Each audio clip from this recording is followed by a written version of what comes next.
Est-ce que tu veux savoir comment ça se passe dans ton cerveau lorsque tu es aux prises d'une émotion désagréable, comme la tristesse, la colère?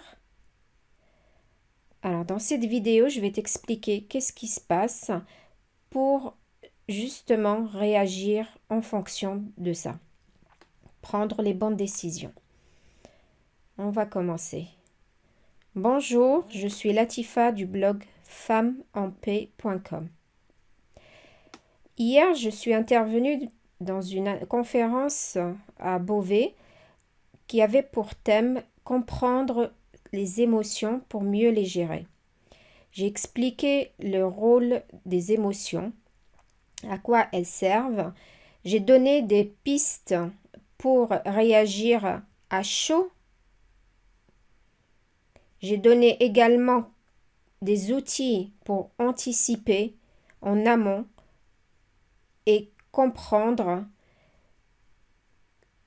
les signaux que nos émotions nous donnent pour pouvoir prendre en compte nos besoins et gérer de mieux en mieux nos émotions.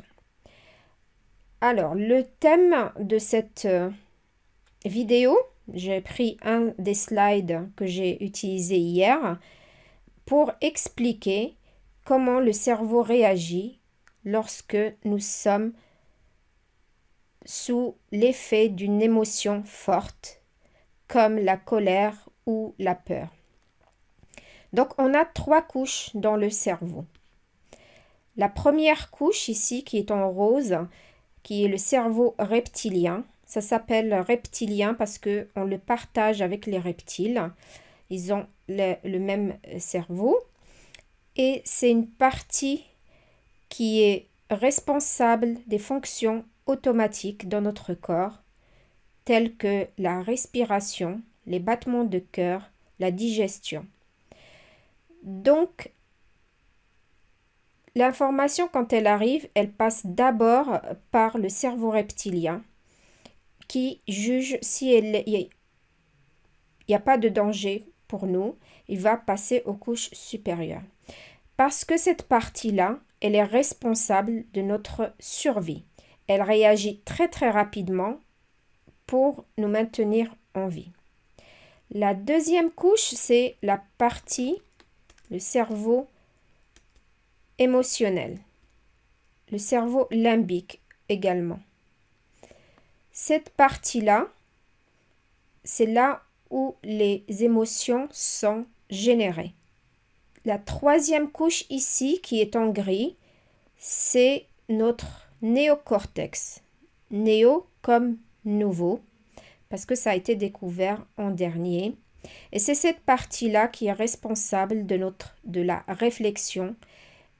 Il y a des choses qui ont stocké dedans sont comme les valeurs, la morale et tout ce qui est important pour nous. Ce qui se passe lorsque nous sommes sous l'effet de la colère ou de la peur, ces parties basses sont déconnectées de la partie haute et on n'a plus accès à nos valeurs, à quelque chose qui est raisonné. À partir de là, et en comprenant ça, on va laisser le temps, quand on est sous l'effet de ces émotions, que notre néocortex se reconnecte aux couches inférieures pour pouvoir prendre de bonnes résolutions. Vous l'avez peut-être déjà remarqué, c'est que quand on est énervé, quand on est en colère, on peut faire des choses qu'on regrette. Parce que les couches inférieures ont 3 façons d'agir. Le cerveau reptilien, ce qu'il fait, c'est soit il attaque, soit il fuit, soit il se fige.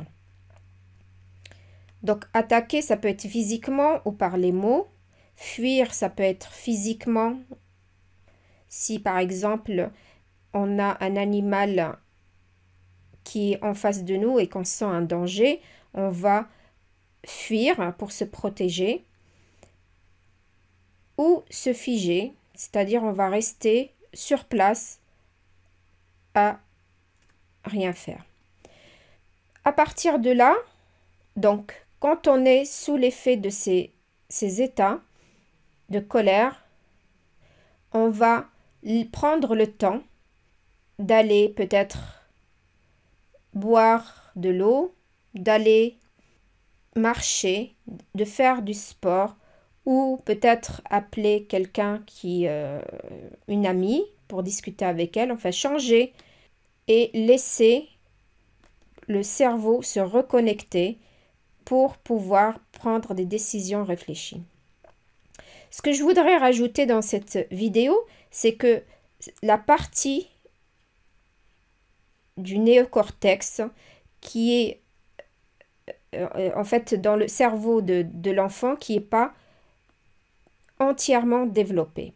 Et le cerveau de l'enfant, il est mature à l'âge de 25 ans. C'est-à-dire que l'enfant ne sait pas gérer ses émotions comme le ferait un adulte.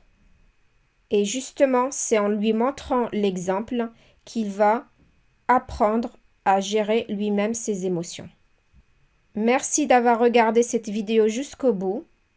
Je te propose de la partager aux autres personnes que tu connais. N'hésite pas à me mettre en commentaire ce que tu as appris et ce que tu vas mettre en place par rapport à ce que tu as vu dans cette vidéo. Je te dis à la semaine prochaine et que la paix soit avec toi.